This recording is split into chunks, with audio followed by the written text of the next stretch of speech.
Hello po, magandang umaga. Good Friday ngayon. Tayo ay maggugulay.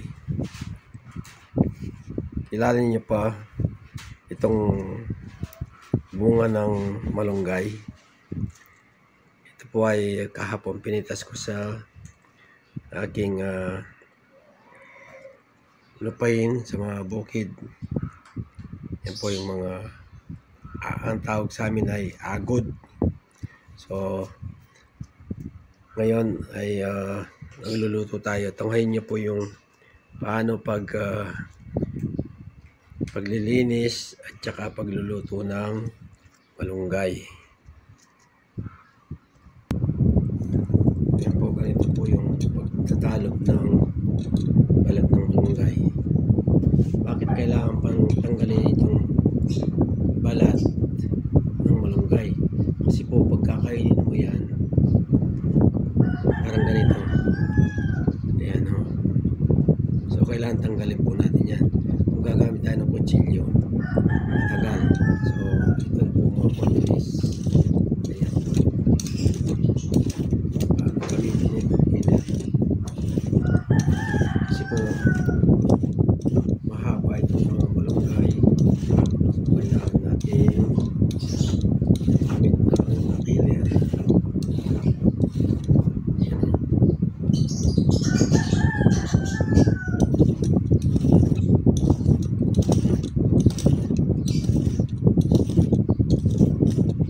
Sarap po itong malunggay. Lalo na kung marunong kayo magluto. Sahugan nyo lang ng, pwede rin sahugan ng sardinas, 5-5, o ligo. Yan po. Pwede rin sahugan ng baboy. Pwede rin sahugan ng hipon.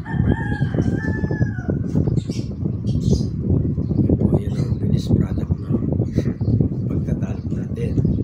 So next, natin na naman.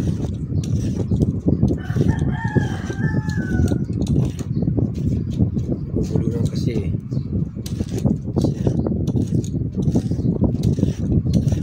Mamaya po pagkatapos nito ay putulin natin.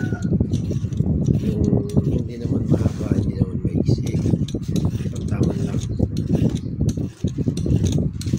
Para pagkakain tayo, doon natin tatawagin agod. Kasi po pagkakain na tayo, yung agod ay sa tatawagin mo sa yung tubig. Ayan, diba mabilis? Mabilis po ang pagtanggal ng balat ng agod.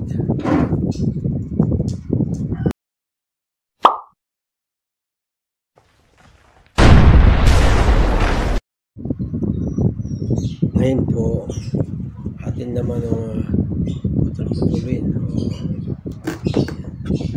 Yan po, ganyan lang haba.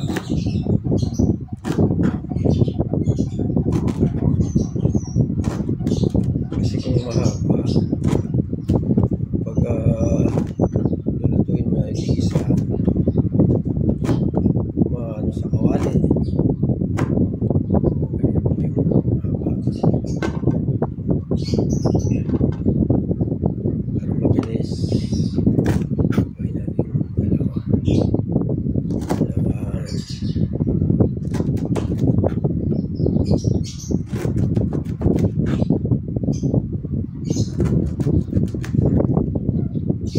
Alam niyo ba ang malunggay ay napaka-sustansyang gulay.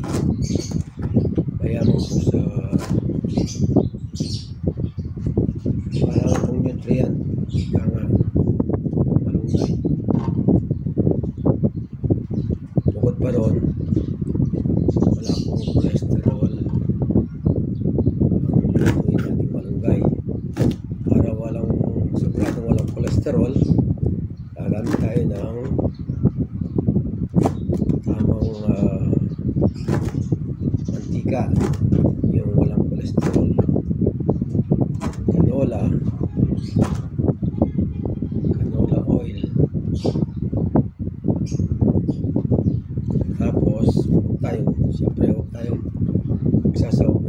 kasi ano yun, may cholesterol yun. Ano na lang,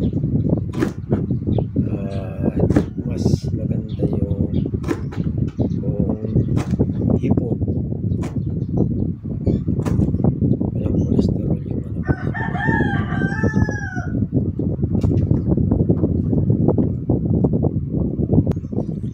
Ayun na po yung na balatan natin ng malunggay. So ngayon ay next move natin ay maghihiwa tayo ng sibuyas, bawang at kamatis. Nakalimutan ko pong sabihin na sakali wala tayong gagamiting peeler, pwede po yung kutsilyo.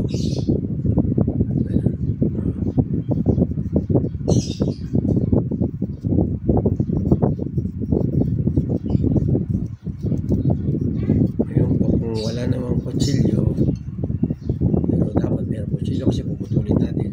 Kung walang kutsilyo po, ito pwede namang kamayin. Yan. Pwede pong kamayin yan. Yan.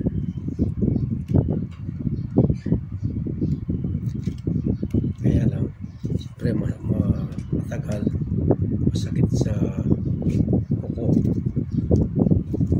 Yan. Mahaba na.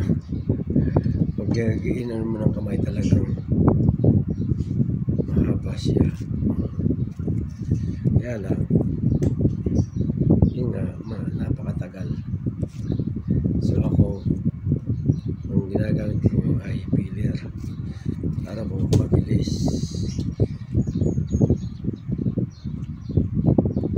Parang tatalo ka ng tubo. Ayan. Ayan po.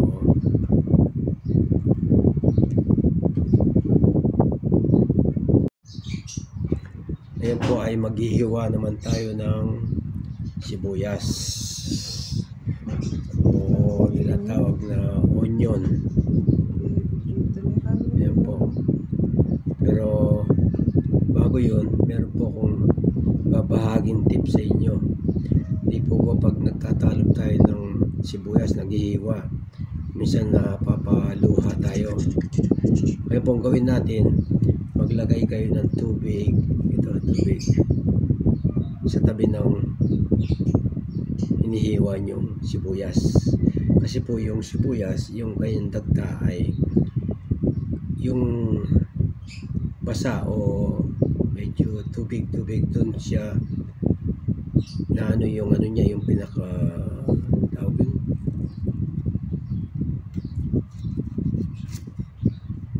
kaya tayo naluluha kasi po yung ano ng sibuyas nga, hindi ko alam sa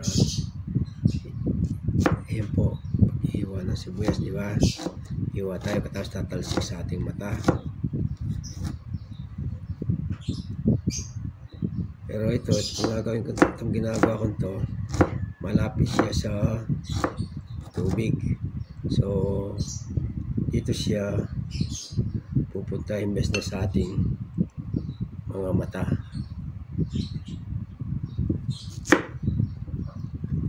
Kaya kung wala naman kayong lalagyan ng tubig, hugasan nyo bago nyo siya hiwahin para basa yung sibuyas.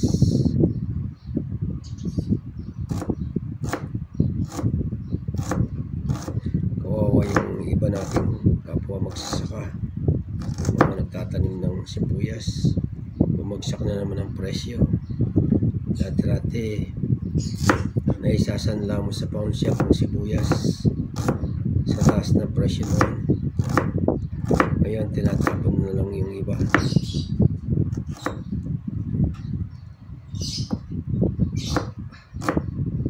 So susunod nating gagawin ay magtitiktik ng bawang.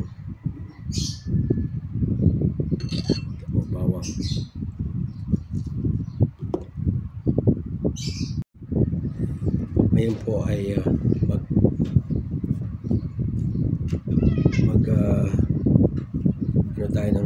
sibuyas ay ng bawang. Sorry. Bago natin tiktikin muna natin yung bawang para lumabas yung gata bago natin sila gawa-hiwain. Ayan. Para pag isa natin madali siyang maluto.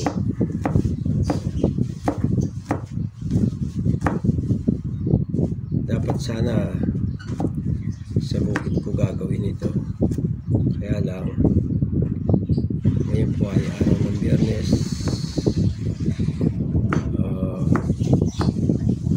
Ginuginita natin yung pagpapako sa cross kay Jesus Christ. So tayo po ay mangingiling, huwag muna tayong lalabas, lang tayo sa bahay. Po, nakapaghiwa na ako ng bawang.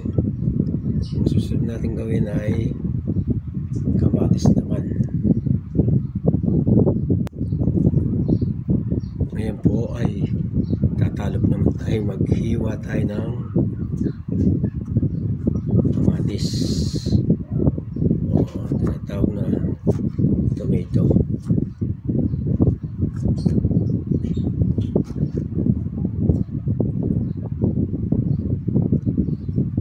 Mas maganda maliliit para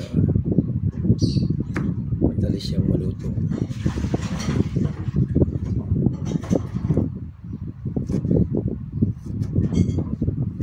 Susunod nating gagawin pagkatapos nitong kamatis ay babalat tayo ng sasawag nating hipon, kasi nga bawal ang karne para walang cholesterol. Mas masarap yung mas maraming kamatis. Tsaka sasahugan din natin ng squash o kalabasa para po mas malapot yung sabaw.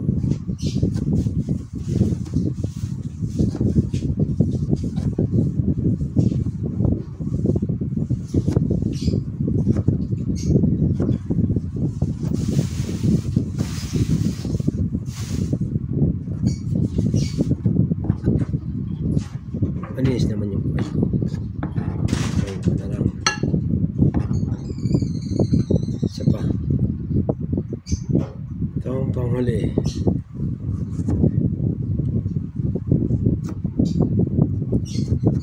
Naalala ko yung kwento ng barbero. Gusto pa yung nun, yung nabahas, yung matalim na hindi blade. Sabi ng Pilipino sa nagpapagupit, sabi niya, this is your last. Ang ginawa ng kahit nakatibabal pa siya, tumakbo. Sabi ng barbero, bakit? Why? Akala pala ng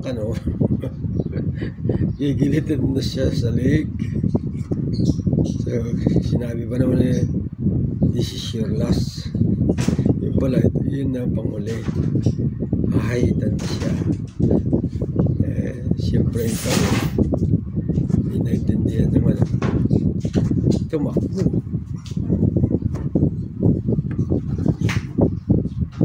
Yan po. Malapit na. Tapos ating hiwa ng kamatis. Ngayon ay hipon naman. Ngayon naman po ay magtatalog tayo babalat tayo ng hipon.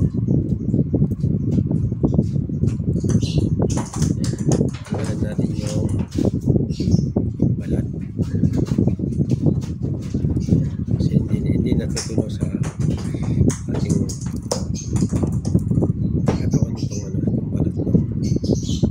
hipon. Mahal po ng hipon. Ito pansahog lang ito, 400 pesos per kilo. Maliliit lang. Yung malalaki, yung sumunod dito 450. Tapos yung malalaki 500. Mahal ng hipon. Maliliit lang.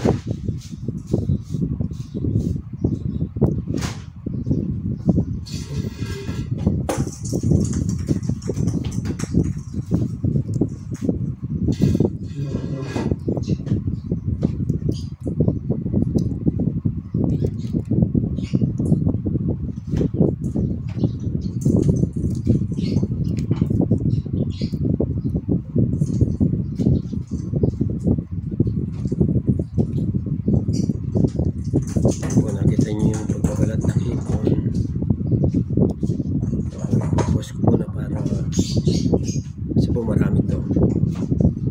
So ipopost ko muna hanggang sa matapos to. Susunod na gagawin natin ay babalat naman tayo ng squash o kalabasa. Ngayon ay iwahin natin yung mga hipon. Gawin natin dalawa o tatlong ihiwa, tatlong braso isa para maraming sahog.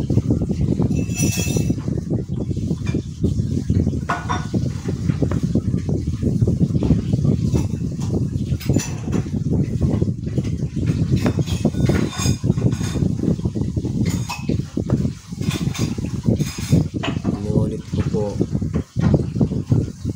sakaling wala kayong pansahog na hipon, pwede po yung sardinas, yung 5-5 kaya ligo. Lalo na kung nasa bukid tayo, pero wala tayong mabiling hipon, so ito po yung sardinas.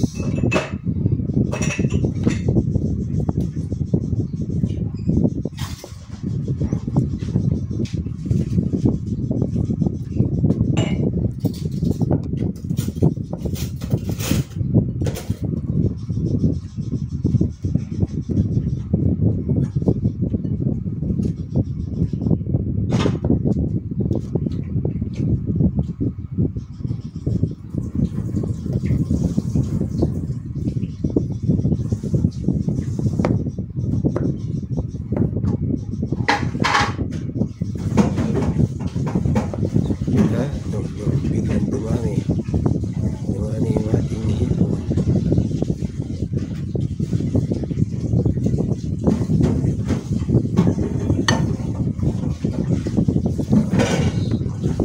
May balbas yung ano pa pala, yung ating kalabasa. Dali po, kukuha ako ng kalabasa. Ito po yung kalabasa. Konti lang yung iwan ko kasi kailangan yung eksakto lang. Tanggalin natin ng buto yung kalabasa, saka natin balatan.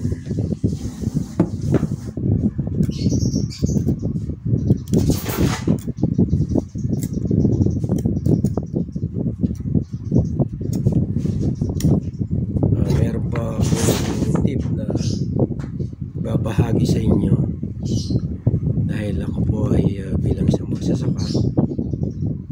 Nais ko pong ibahagi sa inyo yung aking konting kaalaman. Ito pong kalabasa, paano natin malalaman na malagkit o malabsa? Ayan po, gawin natin, lalo na yung mga murang kalabasa, mga hindi pa ganito magulang. Yan yung kuko nyo, ibawon nyo dito sana. Yan, ibawon.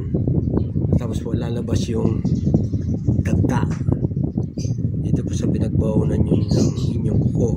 Lalabas po yung dagta dyan, saka nyo pisilin. Ganyan po. Yan.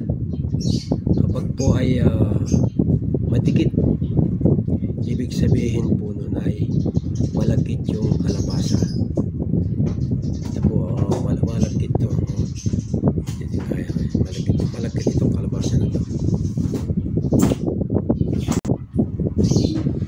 Ito ay ating iwahin naman ito. Gawa tayo ng cubes.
Ngayon po ay prepare naman natin ang ating paglulutuhan. Ayan po yung ating stove. Mas maganda sana kung sa bukid yung panggatong. Buksan natin ang tangke. Ayan. Tapos itong stove. Ayan. Ngayon po ay magkikisa tayo ng bawang.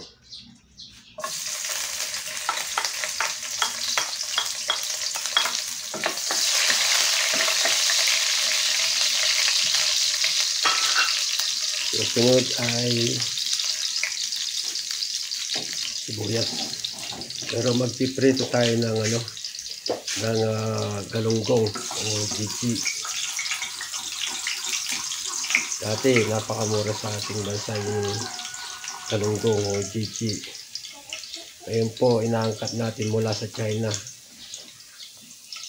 Pero ang totoo, galing din sa ating karagatan ang inuhol ng galunggong ng mga Chinese.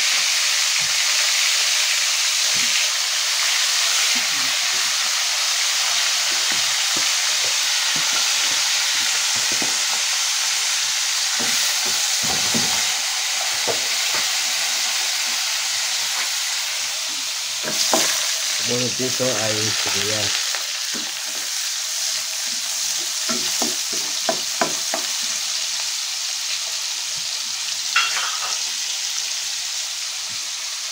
Tapos ang sibuyas ay kamatis. Ayan po yung solar, sisindin natin. Ang dagdag sa ilaw. Ayan po. Ayan. Kahit mawawalan lang.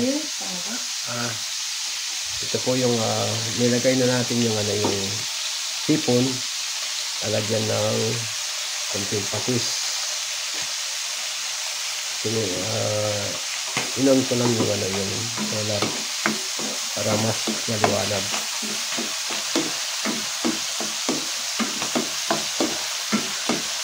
Ayan po. Ang susunod yan, kapag medyo pilaw na yung hipon, yung kamatis naman ang susunod na ilalagay.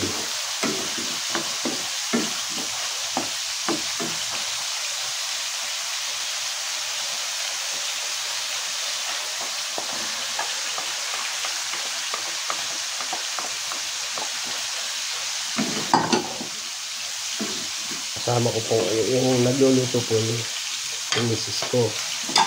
Ako tagakuha ng video. Pero ako yung nag-perform kanina yung lahat ng mga sibuyas, kamatis, malunggay, bawang. Ako po yung gumawa. Ayan, tinutulungan ako ni misis nito. Susunod nating lalagay yung malunggay. So, tinatawag na agod.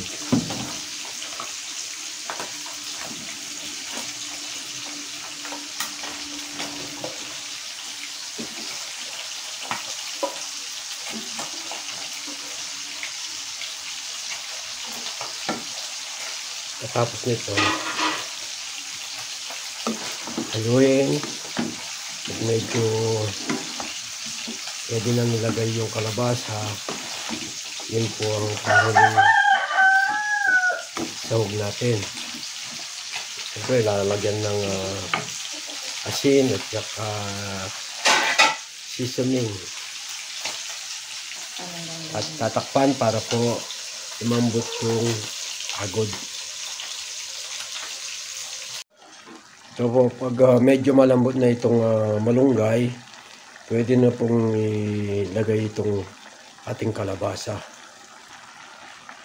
Yan po, nakalagay nitong kalabasa.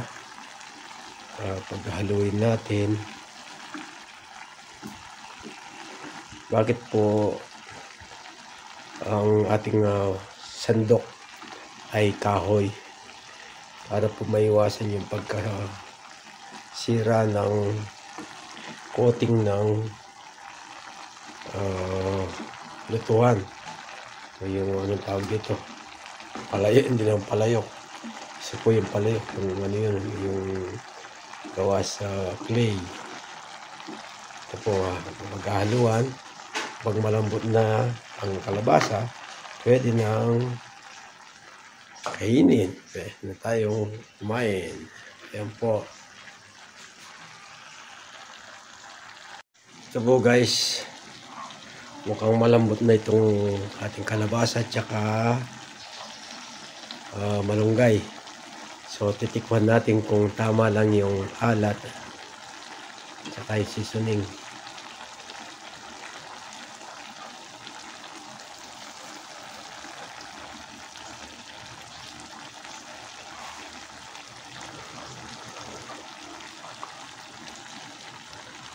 Tama lang. Malambot na po. Ayan o. Ayan, malambot na.